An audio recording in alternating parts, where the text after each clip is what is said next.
The rise and fall of Shaka Zulu. A king forged by war, destroyed by power. He was born unwanted, raised in exile, and forged into a weapon by cruelty and war. He would unite the Zulu people, revolutionize African warfare, and build one of the most feared kingdoms Southern Africa had ever seen. But absolute power has a cost. This is the story of Shaka Zulu, his rise, his reign, and his devastating fall.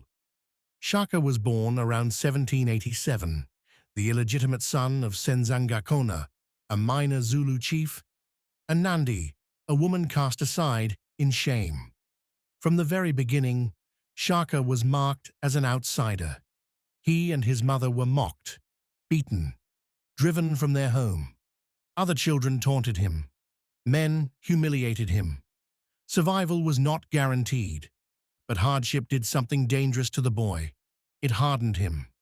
Shaka learned early that mercy was weakness, and strength was the only protection.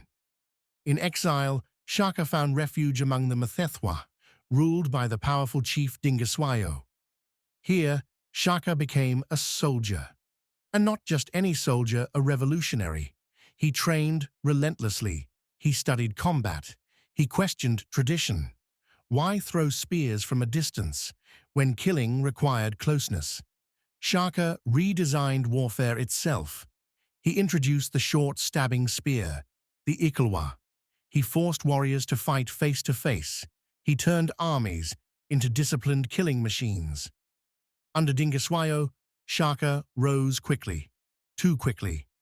When Shaka's father died, opportunity arrived drenched in blood. With Dingiswayo's support, Shaka seized the Zulu throne, and once crowned, he transformed the Zulu from a small clan into an empire. Villages were conquered or destroyed. Men were absorbed into the Zulu army. Women and children became part of the kingdom. Resistance meant death. Shaka's military genius was undeniable. His tactics, the bullhorn formation, crushed enemy forces from all sides. The Zulu became unstoppable. Shaka Zulu was no longer an outcast. He was a legend. But as Shaka's power grew, so did his cruelty. Disobedience was punished brutally. Failure meant execution. And after the death of his mother, Nandi, Shaka broke. He ordered mass mourning. Pregnant women were killed. Fields were left unplanted. Thousands died for showing insufficient grief. The king, who once forged unity, now ruled through terror. Even his closest allies feared him, especially his brothers. In 1828, paranoia sealed Shaka's fate. His half-brothers, Dingane and Mlangana, saw no future while Shaka lived. So they acted. Shaka Zulu was assassinated, stabbed by those closest to him.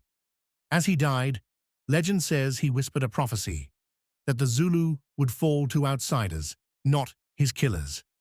Moments later, the greatest king Southern Africa had known was gone. Shaka's empire would not last. Internal conflict weakened the Zulu. European colonial forces would eventually overpower them. But Shaka's legacy endured. He reshaped African warfare, forged a national identity, and became one of history's most complex figures. A hero to some, a tyrant to others, a man born in rejection, who conquered the world around him, but could not conquer himself.